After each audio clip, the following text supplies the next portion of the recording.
బలగాల ఆధీనంలోకి కర్రెగుట్టలు, క్షేత్రస్థాయికి IB chief Tapan డేకా.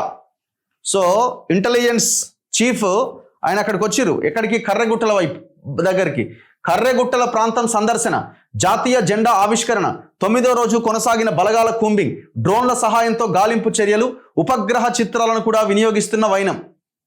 ఒకవైపున ఆ మావోయిస్టులేమో లేఖల మీద లేఖలు రాస్తున్నారు, కాల్పుల విరమణ పాటిద్దాం, గన్ డౌన్ చేయడానికి మేము రెడీ అని. వాళ్ళు ఒకవైపున కాల్పుల విరమణ అడుగుతుంటే మేము వినే ప్రసక్తే లేదని కేంద్రము మాట్లాడుతున్నది. వాళ్ళ చర్యలు ఆ రకంగా కనిపిస్తూ ఉన్నాయి.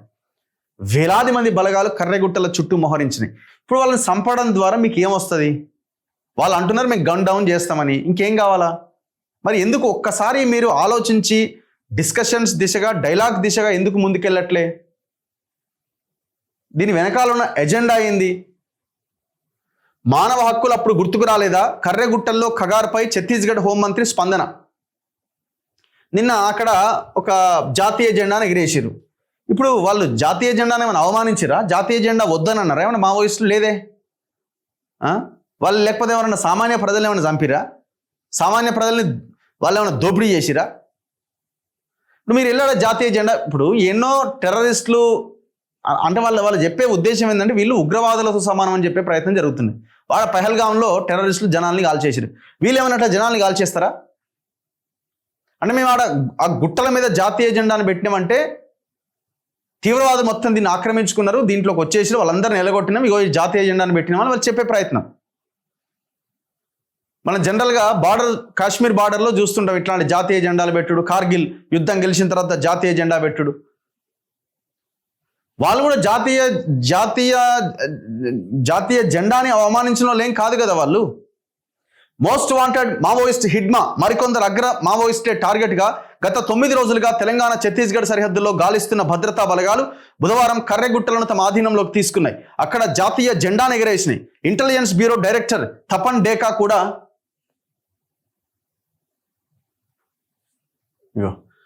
తపన్ డేకా కూంబింగ్ జరుగుతున్న కర్రెగుట్టల ప్రాంతాన్ని సందర్శించారు.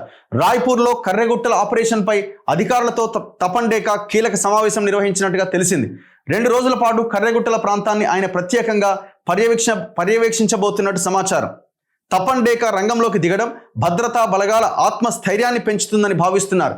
మరోవైపు ఏకంగా ఐబీ చీఫ్ కర్రెగుట్టల ప్రాంతాన్ని సందర్శించడంతో చుట్టుపక్కల గ్రామాల్లో టెన్షన్ వాతావరణం నెలకొంది. ఈ పరిణామంతో కర్రెగుట్టల్లో మావోయిస్టులపైన బలగాలు పట్టు సాధించాయా అనే ప్రశ్నలు వ్యక్తమవుతున్నాయి. ఎన్ని అవరోధాలు ఎదురైనా మావోయిస్టుల ఆచూకీ కోసం బలగాలు వేట కొనసాగిస్తూనే ఉన్నాయి. అత్యధిక ఉష్ణోగ్రతల వాతావరణంలోనూ చెమటోడ్చుతూ మావోయిస్టుల కోసం గాలిస్తున్నాయి. సో కూంబింగ్ కొనసాగుతూనే ఉన్నది. మరి వాళ్ళ ప్రాంతంలో ఉన్నారా, అక్కడి నుంచి వెళ్ళిపోయిరా, హిడ్మా ఎక్కడున్నాడు, దేవుజీ ఎక్కడున్నాడు, ఇట్లా రకరకాలుగా చర్చ జరుగుతున్నది. సో గాద ఎన్ఏ గారు వచ్చారు. సో ఇదే అంశం మీద మనం మాట్లాడదాం కొద్దిసేపు. సో వెరీ ఇంట్రెస్టింగ్ డిస్కషన్ ఇది. ఎందుకంటే మావోయిస్టులు కాల్పుల విరమణ పాటించాలని వాళ్ళు అడుగుతున్నారు, రిక్వెస్ట్ చేస్తున్నారు. రూపేష్ పేరిట, అభయ్ పేరిట వాళ్ళ కేంద్ర కమిటీ సభ్యులంతా వరుసగా ఇప్పటికే ఒక 3 లేఖలు బయటకు వచ్చినాయి. సో కానీ కేంద్రం మాత్రం వింటలేదు. మరి ఈసారే కొట్టేయాలి, వీళ్ళందరినీ లేకుండా చేసేయాలని ఆలోచన చేస్తున్నదా? చర్చలు ఎందుకు జరపాలి? ఇప్పుడు జాతీయ జెండాను వీళ్ళు అక్కడ పెట్టారని అంటే ఇది మొత్తం తీవ్రవాదుల ఆధీనంలో ఉంది అని ఒక సంకేతాన్ని ప్రజల్లోకి ఇవ్వడానికా, లేదు మావోయిస్టులు లేరని చెప్పే ప్రయత్నమా? ఏం జరుగుతున్నది మాట్లాడదాం. నాతో పాటు ఉన్నారు. నమస్తే అన్న. నమస్తే. సో ఎట్లా ఏం జరుగుతున్నది? ఇప్పుడు మీలాంటి వాళ్ళు నిన్న సీతక్కని కలిసినట్టున్నారు, చాలామంది ప్రముఖులందరినీ కలిసి కాల్పుల విరమణ పాటించాలని మీరు కూడా మాట్లాడాలని రిక్వెస్ట్ చేస్తున్నట్టున్నారు. సరే, రాష్ట్రంలో ఉన్న గవర్నమెంట్ నుంచి కొంత సానుకూల వాతావరణం ఉన్నట్టున్నది. వీళ్ళు గవర్నమెంట్లో ఇక్కడ ఓన్లీ స్టేట్లో ఉన్నారు కాబట్టి సరే, మరి వాళ్ళు కూడా గవర్నమెంట్లో సెంట్రల్లో ఉండుంటే మరి వాళ్ళ ఈక్వేషన్ ఎట్లుంటుందో మనకు తెలియదు. కానీ సో మరి ఈ ఒత్తిడి ఏం సరిపోతున్నట్టుగా అనిపిస్తలేదు. పౌర హక్కుల నాయకులు మీలాంటి వాళ్ళు కూడా ప్రెస్ మీట్లు పెడుతున్నారు, రౌండ్ టేబుల్ పెడుతున్నారు, చర్చిస్తున్నారు. మాలాంటి వాళ్ళని కూడా మాట్లాడుతున్నాం. కానీ వాళ్ళు ఎక్కడా తగ్గుతున్నట్టయితే కనబడట్లేదు. నిన్న ఐబీ చీఫ్ ఏకంగా ఆ ప్రాంతానికి వచ్చి ఈ సిచ్యువేషన్ని పర్యవేక్షిస్తున్నాడు. ఏం జరగబోతున్నది? అంటే ఇప్పుడు మన అందరం ఏదైతే ఈ చర్చల గురించి మాట్లాడుకుంటా ఉన్నామో ఇది వాస్తవంగా 2022-23 ప్రాంతంలో ఛత్తీస్గఢ్ లో కాంగ్రెస్ పాలన చేస్తున్నప్పుడు అంటే గత టర్ము అంటే ఇప్పుడు ఏదైతే బీజేపీ మొన్న గెలిచి వాళ్ళు రాష్ట్ర పాలన చేస్తున్నటువంటి పరిస్థితి ఇప్పుడు మనం చూస్తా ఉన్నాం 2023 తర్వాత. అయితే ఈ 2022-23లో కాంగ్రెస్ ప్రభుత్వం అక్కడ భూపేష్ బఘేల్ నాయకత్వంలో ముఖ్యమంత్రి ఆయన తీసుకున్నటువంటి చర్యలు ఏవైతే ఉన్నాయో అప్పుడు కూడా కేంద్రంలో మోడీ ప్రభుత్వం ఏమున్నది అంటే బీజేపీ ప్రభుత్వం ఏమున్నది అప్పటి నుంచి కూడా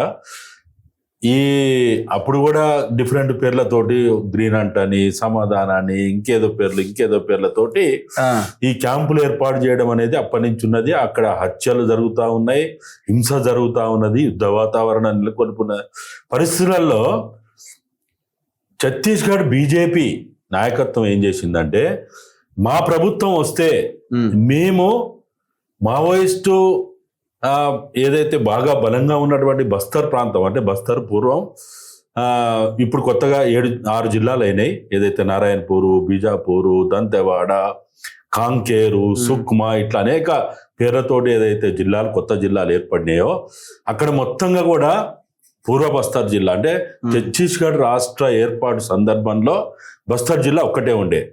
మొత్తంగా ఆ ప్రాంతాన్ని తీసుకుంటే కనుక 12 నియోజకవర్గాలు ఉంటాయి.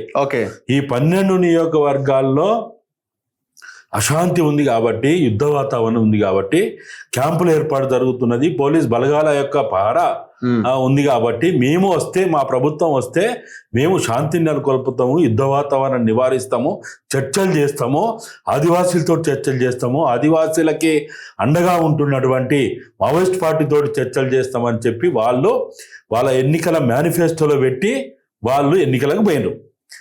అప్పటి వరకు ఉన్నటువంటి పరిస్థితి ఏంటంటే అంటే భూపేష్ బఘేల్ ముఖ్యమంత్రి అయినప్పుడు సందర్భంలో ఈ 12 నియోజకవర్గాల్లో ఏదైతే కాంకేరు, బీజాపూర్, దంతెవాడ ఈ మొత్తంలో 12 అసెంబ్లీ నియోజకవర్గాలు ఉంటాయి. ఈ 12 అసెంబ్లీ నియోజకవర్గాల్లో అంతకుముందేమో బీజేపీ ఉండే, బీజేపీ కూడా ఇట్లా చేసింది కాబట్టి అని అక్కడ వాళ్ళు కూడా కాంగ్రెస్ వాళ్ళు మేము చర్చలు చేస్తామని వాళ్ళు అప్పుడు చెప్పిండ్రు. ఏది 2018. అయితే అప్పుడు కాంగ్రెస్కి ఏమైందంటే అక్కడ 12 నియోజకవర్గాల్లో 11 నియోజకవర్గాలు కాంగ్రెస్ గెలిచింది. ఆ 12 నియోజకవర్గాల్లో కాంగ్రెస్ గెలవడం వల్లనే అక్కడ కాంగ్రెస్ ప్రభుత్వం వచ్చింది.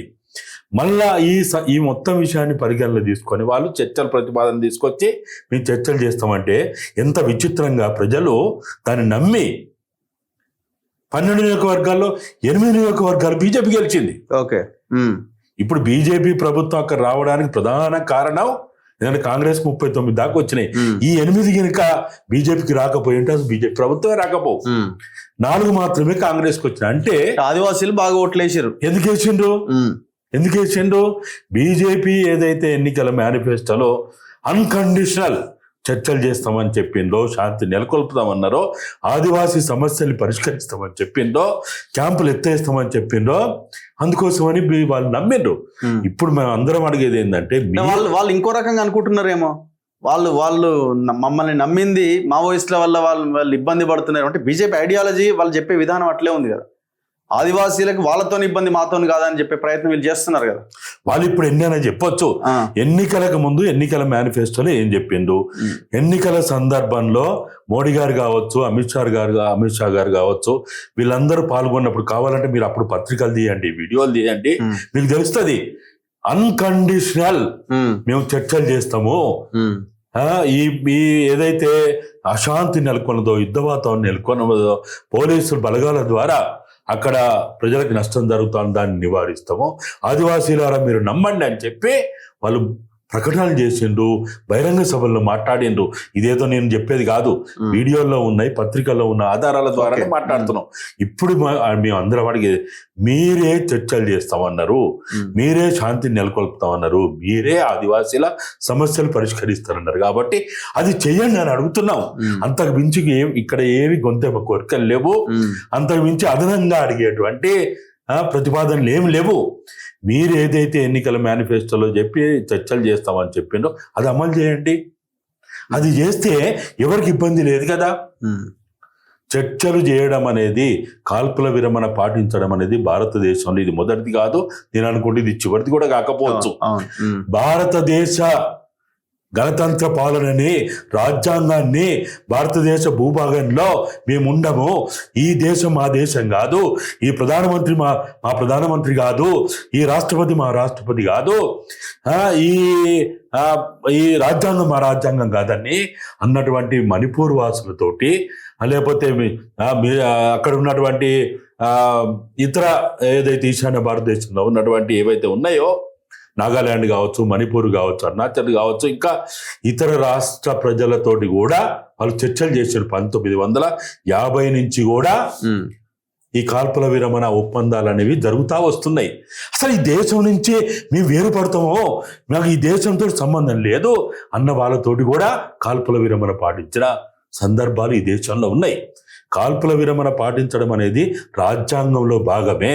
ఇది రాజ్యాంగ వ్యతిరేకమైంది కాదు. వాళ్ళు ఒక లైన్ చెప్తున్నారు. ఇప్పుడు ప్రభుత్వము మావోయిస్టులను వ్యతిరేకించే వాళ్ళు, పోలీసుల చర్యని స్వాగతించే వాళ్ళు, నేను ఇంతకుముందు ఒకరిద్దరు ఇంటర్వ్యూలు చేస్తే వాళ్ళు ఏమంటున్నారంటే, గత చరిత్ర చెప్తున్నది మావోయిస్టులు ఇప్పుడు బాగానే మాట్లాడుతున్నారు కానీ వీళ్ళు చర్చలు అని అంటారు, అంత రెడీ అయిన తర్వాత, మొత్తం అయిన తర్వాత వాళ్ళు రివైవ్ అవుతారు, మళ్ళీ వాళ్ళు తమ బలాన్ని పుంజుకుంటారు ఆ మధ్యకాలంలో.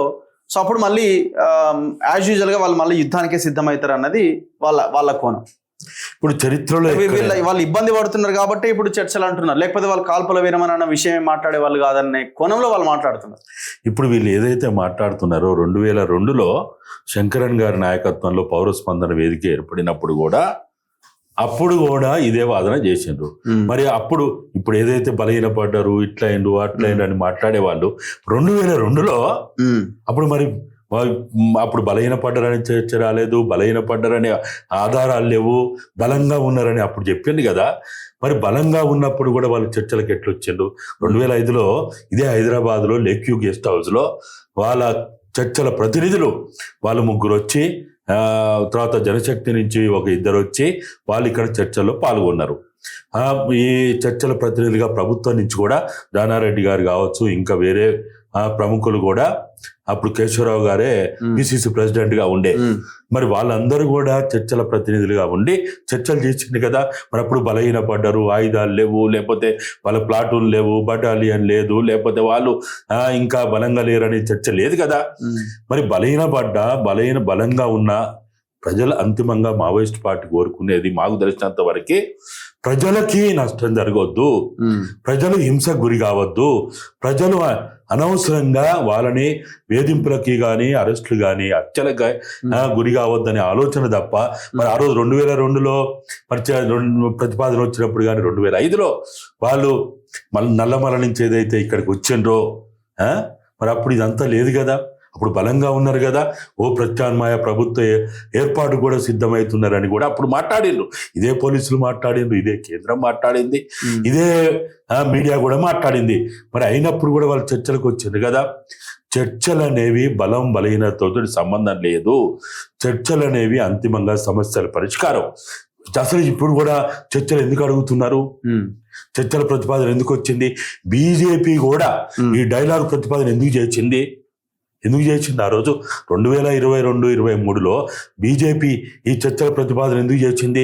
ఇదే అమిత్ షా గారు, ఇదే మోడీ గారు ఛత్తీస్గఢ్ ప్రచారంలో పాల్గొన్నప్పుడు ఏముంటది, రాజకీయమే కదా. వాళ్ళు రాజకీయ పార్టీ నాయకులు, రాజకీయం ఇప్పుడు వాళ్ళకి అవసరమైంది, వాళ్ళు అట్లా మాట్లాడితేనే ఓట్లేస్తారు అనుకున్నారు, ప్రచారంలో ఆ మాటను మాట్లాడారు. మరి అదే చేయండి. మేము నమ్మించినము, నమ్మబలికినము, కానీ ఇప్పుడు మేము చెప్పిన మాటల మీద నిలబడతలేము అని చెప్పండి. ఇది ఏది కూడా ఏ పార్టీ అయినా, ఏ ప్రభుత్వం అయినా, ఎవరైనా కానీ భారతదేశంలో భారత రాజ్యాంగ పరిధిలోనే మాట్లాడాలి. అంతే కదా. భారత రాజ్యాంగానికి అతీతంగా నా సొంత సిద్ధాంతాలతోటి, నా సొంత ఆలోచనలతోటి, నా సొంత వ్యక్తిగత విషయాలతో మాట్లాడలేం కదా. ఆ రోజు మోడీ గారు మాట్లాడిందంటే ఏ స్థాయిలో మాట్లాడిండ్రు? భారతదేశానికి ప్రధానమంత్రి గారు, ఆ రోజు భారతదేశానికి హోమ్ మినిస్టరు అమిత్ షా గారు ఒక హోమ్ మినిస్టర్ గా ఉండి, ఒక ప్రధానమంత్రిగా ఉండి ఛత్తీస్గఢ్ ఎన్నికల ప్రచారంలో మీరు మాట్లాడినటువంటి మాటలు మీ వ్యక్తిగతం కాదు, అది బీజేపీ లైన్ కాదు, అది ఆర్ఎస్ఎస్ లైన్ కాదు, భారత ప్రభుత్వ రాజ్యాంగ పరిధిలో ఉన్నటువంటి మాటలే చెప్పిందని అందరు భావించారు. ఇక్కడ ఒక పాయింట్, ఇప్పుడు పౌర సమాజం నుంచి పెద్ద ఎత్తున నిరసన వ్యక్తమైనప్పుడు, ఇది మనకి ఇబ్బంది అవుతున్నప్పుడే ప్రభుత్వాలు తమ నిర్ణయం నుంచి వెనక్కి జరుగుతాయి. ఆ స్థాయిలో మూమెంట్ రావట్లేదని అనుకోవాలా? మద్దతు లభించట్లేదు మీలాంటి వాళ్ళు మాట్లాడుతున్న దానికి అనుకోవాలా? ఇప్పుడు దీనికి కొలమానం ఉండదు. ఓకే, దీనికి ఎక్కడ కూడా దేనికి కూడా కొలమానం ఉండదు. ఉద్యమాలకి పోరాటాలకి కొలమానం ఉండదు. ఇప్పుడు తెలంగాణ ఉద్యమంలో కూడా చర్చల ద్వారానే పరిష్కారం జరిగింది అనేది మనందరం చూస్తాం. బాబ్రీ మసీదు వివాదం ఎట్లా పరిష్కారం అయింది? బాబ్రీ మసీదు పోయి RSS వాళ్ళు, విశ్వ హిందూ పరిషత్ వాళ్ళు అనేక రకాలైనటువంటి ప్రయత్నాలు చేసిన తర్వాత యుద్ధ వాతావరణం నెలకొన్న సమయంలో దానికి ఒక కమిటీ వేసి చర్చల ప్రతిపాదన చేసి మధ్యవర్తులను ఏర్పాటు చేసి దాని సమస్యకు ఒక కొలిక్కి తీసుకొచ్చినటువంటి సంఘటన చూసినాం. సుప్రీంకోర్టు జోక్యం చేసుకున్నా, హైకోర్టు జోక్యం చేసుకున్నా, మధ్యవర్తులు జోక్యం చేసుకున్నా అదే జరిగింది కదా.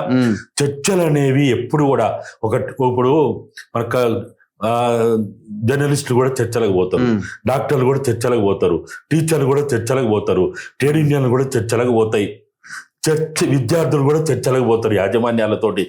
చర్చలు అనేవి మనం ఎక్కడైనా కానీ ప్రపంచ చరిత్రలో, భారతదేశ చరిత్రలో ఉన్నాయి. ఇప్పుడు ఇరు దేశాల మధ్య యుద్ధం జరుగుతుంటది. సంధి నెలకొల్పడానికి అంతర్జాతీయ సంస్థలు ముందుకు రావా? చర్చలు చేయరా? ఇరు దేశాలతో చర్చలు చేస్తారు. ఒకవేళ అక్కడ చర్చలు చేసే పరిస్థితి లేకపోతే ఇతర దేశాల్లోకి పోయి కూడా చర్చలు చేస్తారు సంఘటన చూస్తా ఉన్నాం. కాబట్టి చర్చలు అనేవి అంతిమంగా ప్రజల ప్రయోజనం కోసం మాత్రమే చేస్తారు. ఇక్కడ ఆదివాసీల ప్రయోజనం కోసం మాత్రమే చర్చల ప్రతిపాదన జరుగుతూ ఉన్నది. ఎందుకు ఆదివాసీలు నలిగిపోతా ఉన్నారు? వాళ్ళ జీవనం విచ్ఛిన్నమవుతా ఉన్నది. వాళ్ళు కంటికి నిద్ర లేనటువంటి పరిస్థితి ఉన్నది. వాళ్ళు ఎవరు ఎక్కడ ఉన్నారు? భార్య తెలియకుండా భర్త తెలియకుండా భార్య, తల్లిదండ్రులు తెలియకుండా పిల్లలు ఎక్కడికి పోతున్నారో, ఏమవుతున్నారో, అసలు ఎవరు బతుకున్నారా సచ్చిండా అనేది తెలియనటువంటి ఒక ప్రమాద పరిస్థితులలో యుద్ధ వాతావరణంలో ఉన్నారు. కాబట్టి ఇవాళ చూసినాం, ఇవాళ అక్కడ మనం చూస్తా ఉన్నాం, ప్రతి 5గురికి, ప్రతి 3గురికి, ప్రతి 2కి ఇవాళ కర్రగుట్టల ప్రాంతంలో చెప్పబడుతున్నటువంటి అధికారిక ప్రకటనల ద్వారా 24,000 మంది బలగాలు ఉన్నాయని వాళ్ళు చెప్తా ఉన్నారు. కర్రగుట్టల ప్రాంతంలో మొత్తం కొడితే కూడా 500 మంది ప్రజలు కూడా లేరు అక్కడ. అంటే 500 మంది ప్రజలు లేనటువంటి కర్రగుట్టల ప్రాంతంలో మరి ఇన్ని వేల బలగాలు ఉన్నారంటే ఆ ప్రజలు ఏ పరిస్థితుల్లో ఉండాలి? ఇక్కడ మీడియాని మోనిస్తలేరు, మధ్యవర్తుల్ని మోనిస్తలేరు, అనేక రకాలైనటువంటి ఎవరైతే ప్రజాస్వామ్యవాదులు మొత్తుకుంటా ఉన్నారో వాళ్ళని మోనిస్తలేరు. మరి ఇప్పుడున్న పరిస్థితులలో యుద్ధ వాతావరణం ఉన్నది కాబట్టి చర్చలు చేస్తే కొన్నైనా సమస్యలు ముందుకు. మేమేమంటున్నామంటే, మేము పదే భారత్ బచావో తరపున అడుగుతున్నది, ఈ షెడ్యూల్ 5 ఏదైతే ఉందో, భారత రాజ్యాంగం ప్రకారం ఉందో, షెడ్యూల్ 5లో ఉన్నటువంటి భూభాగం ఇది. షెడ్యూల్ 5లో 10 రాష్ట్రాల భూభాగం ఉంటది. ఈ 10 రాష్ట్రాల భూభాగంలో ఉన్నటువంటి ఆదివాసీ దండకారణ్య ప్రాంతంగా చెప్పబడుతున్నటువంటి భూభాగంలో 5వ షెడ్యూల్ అమలు చేయండి. ఆర్టికల్ 244, ఆర్టికల్ 244A అమలు చేయండి. తర్వాత వచ్చినటువంటి పేసా చట్టాన్ని అమలు చేయండి. 117 అమలు చేయండి. ITDA ఏదైతే ఇంటిగ్రేటెడ్ ట్రైబల్ డెవలప్మెంట్ ఏరియా కోసం ప్రతిపాదించబడినటువంటి ఏదైతే నియమించబడిన అధికారులకి స్వేచ్ఛ ఇచ్చి, బడ్జెట్ ఇచ్చి ఈ ఆదివాసీ ప్రాంతాలని మీరు డెవలప్ చేస్తే అసలు సమస్యలే ఉండవు. ఇప్పుడు ఎట్లా? ఇప్పుడు జాతీయ జెండాని ఇది చేసిరు కదా, అంటే ఉద్దేశం ఏమై ఉంటది? మాకు ఇది చూస్తా ఉంటే చాలా మాకు అనుమానం వస్తా ఉంది. అసలు ఈ భూభాగం భారతదేశ భూభాగాన్ని ఇప్పటి వరకు లేదా అని అనుకుంటున్నారా? ఇప్పుడు ఎక్కడ మన భారత సరిహద్దుల్లో, బంగ్లా అయినా, చైనా అయినా, పాకిస్తాన్ సరిహద్దుల్లో పోయి జెండా బాత్తాం. ఎందుకు బాత్తాం? ఆ ప్రాంతం మాది అని చెప్పడానికి మనం బాత్తాం. మరి అక్కడ పోయి వాళ్ళు ఆ జెండాని బాతున్నారంటే, అంటే ఇప్పటి వరకు ఇది ఈ భూభాగం భారతదేశ భూభాగం లేదని చెప్పుకోవడానికే ఈ పని చేస్తున్నారా?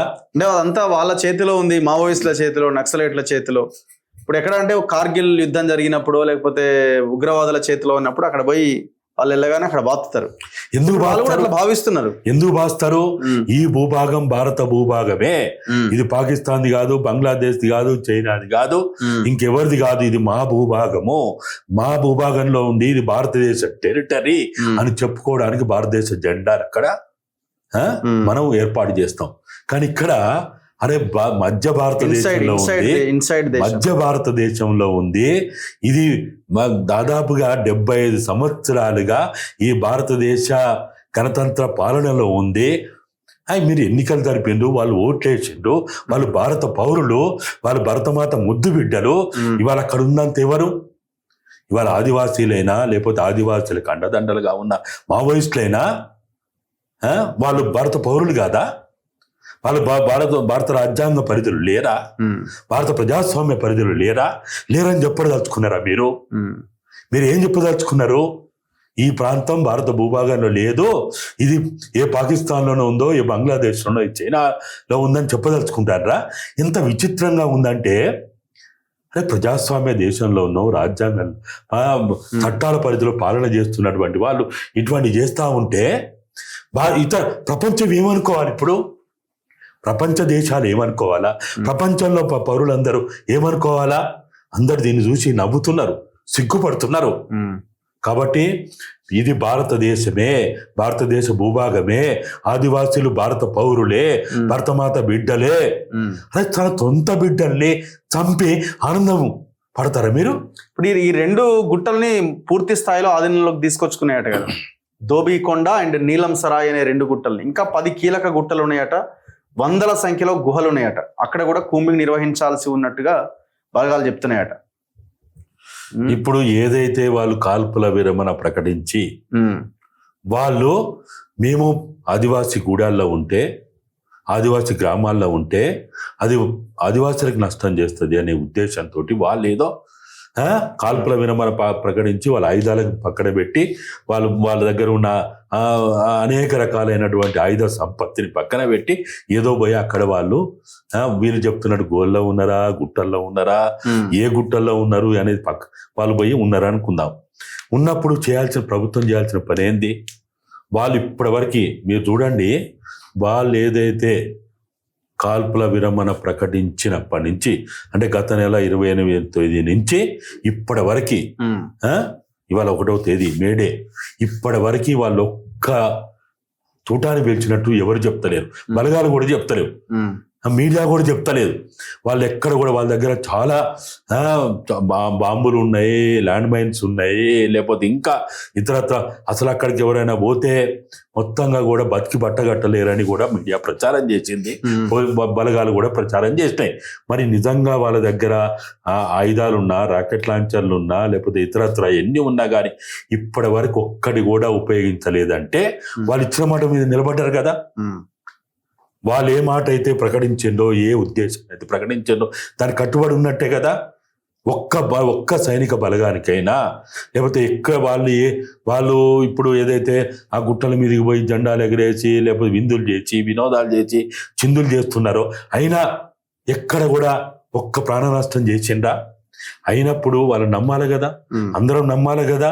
కాల్పుల విరమణ ప్రకటించి పాటిస్తున్నటువంటి వాళ్ళు పోయి ఎక్కడో వాళ్ళు ఇదంతా కాదు లొంగిపోండి అంటున్నారు. లొంగిపోండి, మీరు వచ్చి లొంగిపోండి, సమస్యకు అదే పరిష్కారం అంటున్నారు. ఇప్పుడు వాళ్ళు ఏం చేస్తారు అనేది అదంతా తర్వాత వాళ్ళ విషయం, అది పార్టీ నిర్ణయం. వాళ్ళు ఏమంటున్నారంటే ఈ మధ్య కాలంలో చివరిగా వచ్చిన లెటర్ ప్రకారం చూస్తే, మేము మా కేంద్ర నాయకత్వం అంతా కూడా విభిన్న ప్రాంతాల్లో ఉన్నాం, విభిన్న ప్రదేశాల్లో ఉన్నాం, విభిన్న రకాలైనటువంటి జాగ్రత్తల్లో ఉన్నాం. మీరు ప్రభుత్వం కనుక కాల్పుల విరమణ చేస్తే, ప్రకటిస్తే, మధ్యవర్తులను ఏర్పాటు చేస్తే మేము అందరం కలుసుకొని మాట్లాడి మేము చర్చలకు వస్తాము, అన్కండిషనల్ చర్చలకు రావడానికి సిద్ధంగా ఉన్నామని వాళ్ళు ప్రకటించారు. ప్రకటించినప్పుడు మీకు జరిగిన కాల్పుల విరమణ అనేది భారత రాజ్యాంగ పరిధిలో ఉన్నదని మేము అందరం భావిస్తున్నాము. కాల్పుల విరమణ చేస్తే నష్టం ఏంది? ఇప్పుడు నిన్న ఛత్తీస్గఢ్ హోమ్ మినిస్టర్ మాట్లాడుతున్నాడు, విజయ్ శర్మ. గతంలో మావోయిస్టులు ఉచ్చు పన్ని బలగాలను మట్టుబెట్టినప్పుడు శాంతి గుర్తుకు రాలేదా? ఇప్పుడే గుర్తొస్తుందా శాంతి? ఇప్పుడు బలగాలు వాళ్ళని చంపిండ్రు, వాళ్ళు బలగాలను చంపొచ్చు, మేము కాదంటలేము. కానీ ఇప్పుడు ఏంటంటే ఒక చర్చల ప్రతిపాదన. ఇదే విజయ్ శర్మ, ఆయన బీజేపీ లీడరే కదా, ఆయన ఎన్నికలకు ముందు ఏం మాట్లాడిండు? మరి ఎన్నికలకు ముందు మీరు ఏం మాట్లాడిండ్రు? మేము ఈ విషయాలన్నీ మాట్లాడలే కదా, వాళ్ళ మేనిఫెస్టోలో పెట్టింది కదా. మేము అడుగుతున్నది మీ మేనిఫెస్టోలో పెట్టినటువంటి చర్చల ప్రతిపాదన గురించే మేము మాట్లాడుతున్నాము, మేము దాని మీదనే డిమాండ్ చేస్తున్నాము. మీరు మాట మారుస్తే మీరు కొత్త ఆలోచనలు చేసి మేము అది చేస్తాం ఇది చేస్తాం ఇంకా ఏదేదో మాట్లాడతాం అంటే ఎవడేం చేయలేడు. ఓకే, కానీ ఏదైతే ఇలా చర్చల ప్రతిపాదన వచ్చిందో ఆ చర్చల ప్రతిపాదనని ఒక మంచి వాతావరణం ఏర్పాటు చేయడానికి, షెడ్యూల్ 5 ప్రాంతంలో ఉన్నటువంటి ప్రజలని అభివృద్ధి చేయడానికి, ఆ ప్రజల సంక్షేమం గురించి ఆలోచించడం గురించే మేము మాట్లాడుతాను. షెడ్యూల్ 5 ఏం చెప్పింది, ఆర్టికల్ 244 ఏం చెప్పింది, ఆర్టికల్ 244A ఏం చెప్పింది, కేసా చట్టం ఏం చెప్పింది, కదే మాట్లాడుతున్నాం. మరి మాకు రాజ్యాంగం అవసరం లేదు, చట్టాలు అవసరం లేదు అని అంటే ఎవరేం చేయలేరు. ఇప్పుడు ఓవరాల్ గా ఇందులో వీళ్ళు సక్సెస్ అవుతారని మీరు అనుకుంటున్నారా? మావోయిస్టులు అక్కడ ఉండి భారీ ఎత్తున ఎన్కౌంటర్ అవడమో లేకపోతే భారీ ఎత్తున లొంగిపోవడమో ఏదో ఒకటి జరిగే అవకాశం కనబడుతున్నదా ఇప్పుడు అంచనా ప్రకారం? ఈ ఆదివాసీ ప్రాంతాల్లో వాళ్ళ ఉద్యమాలు అనేవి, పోరాటం అనేది ఇప్పుడు మొదలు కాలే. మీరు చూసింది కదా, మన భారతదేశంలో బిర్సా ముండా నాయకత్వంలో ఆదివాసీ ఉద్యమాలు, పోరాటాలు జరిగినాయి. అల్లూరి సీతారామరాజు నాయకత్వంలో మనం ఆంధ్రప్రదేశ్లో ఉన్న తూర్పు పశ్చిమ గోదావరి జిల్లాలో జరిగినాయి. ఇదే మన ఆదిలాబాదు, మన మహారాష్ట్ర ప్రాంతాల్లో కొమరంభీం నాయకత్వంలో జరిగినాయి. ఇదే ఛత్తీస్గఢ్, ఇదే బస్తర్, ఇదే ఆబోసుమాడు, ఇదే మాడు ప్రాంతాల్లో గుండాదారు నాయకత్వంలో 1910లో కూడా జల్ జంగల్ జమీన్ ఉద్యమాలు, పోరాటాలు జరిగినాయి. మరి అప్పుడు మావోయిస్టులు లేరు కదా, కమ్యూనిస్టులు లేరు కదా. మావోయిస్టులు ఉన్నా లేకున్నా, కమ్యూనిస్టులు ఉన్నా లేకున్నా ఆదివాసీ పోరాటాలు జరిగిన చరిత్ర 200-300 సంవత్సరాలుగా చూసినాం. ఇదే అల్లూరి సీతారామరాజు ఆ రోజు ఏమన్నారు, దేశద్రోహి అన్నారు, టెర్రరిస్ట్ అన్నారు, ఉగ్రవాది అన్నారు. అట్లా పిలువబడినటువంటి ఆయన ఇదే భారత ప్రధానమంత్రి మోడీ గారు మొన్న పోయి, ఈ మధ్య కాలంలో పోయి విగ్రహ ప్రతిష్ఠ చేసింది కదా, విగ్రహావిష్కరణ చేసింది కదా. ఇదే మన కొమరంభీంకి ఇదే తెలంగాణ ప్రభుత్వం ప్రభుత్వ లాంఛనాలతోటి ఆయన జయంతి ఉత్సవాలు చేస్తూ ఉన్నారు కదా. ఇదే బిర్సా ముండాకి ఇదే బీజేపీ ప్రభుత్వం విగ్రహాలు పెట్టినాయి. ఓకే, కాబట్టి ఆదివాసీల పోరాటాలు, ఉద్యమాలు అనేవి ఇది ఇప్పుడు మొదలు కాలేదు. ఇదేదో ఇప్పుడు అంతమైపోతుంది, మావోయిస్టులు లేకుండా చేస్తే అంతమైపోద్ది అనుకుంటే, భారత రాజ్యాంగంలో అంబేద్కర్ గారు షెడ్యూల్ 5 ఎందుకు పెట్టిండ్రు, షెడ్యూల్ 6 ఎందుకు పెట్టిండ్రు? 12 షెడ్యూళ్లలో 2 షెడ్యూళ్ళు ఆదివాసుల కోసమే పెట్టిండ్రు.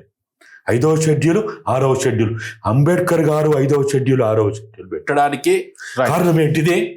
అక్కడ ఆ ప్రజల సంక్షేమం కోసం, ఆ ప్రజల అభివృద్ధి కోసం, ఆ ప్రజలని భారతదేశ భూభాగంలో అభివృద్ధి చేయడం కోసమే పెట్టినటువంటి షెడ్యూల్ 5 అమలు చేయండి. పేసా చట్టాన్ని అమలు చేస్తే అసలు ఇక సమస్య ఉండదు.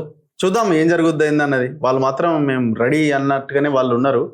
మరి ఈ అంశం ఇంకా కొంత బలంగా మూమెంట్ దిశగా వెళ్తే, ప్రజల నుంచి కూడా ఇంకా రియాక్షన్ వస్తే వాళ్ళు ఏమైనా శాంతి చర్చలని ఆ దిశగా ముందుకెళ్తారేమో నాకు అనిపిస్తున్నారు. ఇవాళ భారతదేశంలో ఉన్నటువంటి అనేక మంది మానవతావాదులు ఇవాళ మనం ఉద్యమకారులమా, విప్లవకారులమా మన పక్కన పెట్టిన ఒక మనిషిగా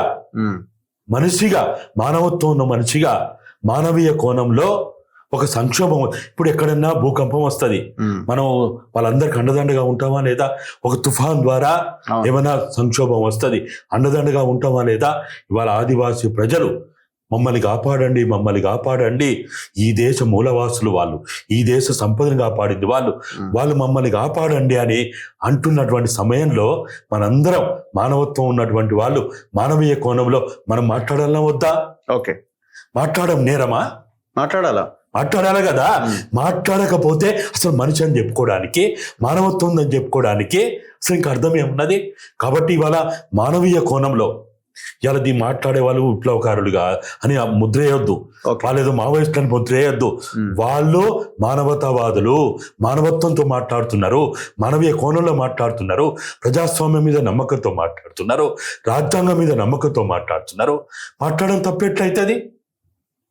మాట్లాడే వాళ్ళని అనవసరంగా ముద్రలేసి వీళ్ళిట్లా వాళ్ళిట్లా, ఇప్పుడు మీరు కూడా మాట్లాడుతారు, మీడియా కూడా మాట్లాడుతుంది. ఇవాళ మీడియా ఎంత పెద్ద ఎత్తున అక్కడికి పోయి మాట్లాడుతూ ఉన్నది. అట్లా మాట్లాడితే మీడియా మాట్లాడితే వాళ్ళు నక్సలైట్లా, వాళ్ళు మావోయిస్టులా? ఇలా పోలీసులు కూడా నిన్న మొన్న కొంతమంది పోలీసులు, మాజీ పోలీసులు కూడా, పోలీస్ అధికారులు కూడా మాట్లాడుతూ ఉన్నారు. అంటే మాజీ పోలీస్ అధికారులు మాట్లాడుతున్నారంటే మీరు చూడండి వాళ్ళు చేసిన ప్రకటనలు. అంటే మాజీ పోలీస్ అధికారులు మాట్లాడితే కూడా ఇక వాళ్ళు మావోయిస్టు సపోర్టర్లా, వాళ్ళు నక్సలైట్లా కాదు కదా. ఓకే, అరే మాజీ గవర్నర్లు మాట్లాడుతున్నారు, మాజీ మంత్రులు మాట్లాడుతున్నారు, మాజీ ఎమ్మెల్యేలు మాట్లాడుతున్నారు. ఇప్పటికి కూడా ఇప్పుడు సీతక్క మాట్లాడింది, ఆమె యొక్క ప్రభుత్వంలో ఉన్న మంత్రి సీతక్క మాట్లాడింది అంటే ఇక ఆమె మావోయిస్టా లేకపోతే ఆమె నక్సలైటా కాదు కదా. రాజ్యాంగం మీద నమ్మకంతో వాళ్ళు మంత్రి పదవి స్వీకరించి దాంట్లో భాగంగా అయినటువంటి వాళ్ళు ఇప్పుడు మన తెలంగాణ ప్రభుత్వం మాట్లాడింది అంటే ఇక తెలంగాణ ప్రభుత్వం కూడా మావోయిస్టులా, రేవంత్ రెడ్డి కూడా మావోయిస్టా, ఎట్లా దీన్ని మనం మాట్లాడతాం? కాబట్టి ఇవాళ దేశంలో ఉన్న అనేక మంది మాట్లాడుతూ ఉన్నారు. బీజేపీకి సంబంధించిన వాళ్ళు కూడా, బీజేపీలో ఉన్న ఎమ్మెల్యేలు ఎంపీలు కూడా మాట్లాడుతూ ఉన్నారు. మరి వాళ్ళు కూడా మావోయిస్టులా? మీరు చూడండి ఇవాళ భారతదేశంలో ఉన్న అనేక రాష్ట్రాల్లో ఉన్న బీజేపీ ఎమ్మెల్యేలు, బీజేపీ ఎంపీలు కూడా మాట్లాడుతూ ఉన్నారు. బీజేపీ పార్టీ నాయకులు మాట్లాడుతూ ఉన్నారు. మరి వాళ్ళు టెర్రరిస్టులా, వాళ్ళు మావోయిస్టులా, వాళ్ళు నక్సలైట్లా? Thank you very much Innaiah గారు. Thank you very much. కలుద్దాం.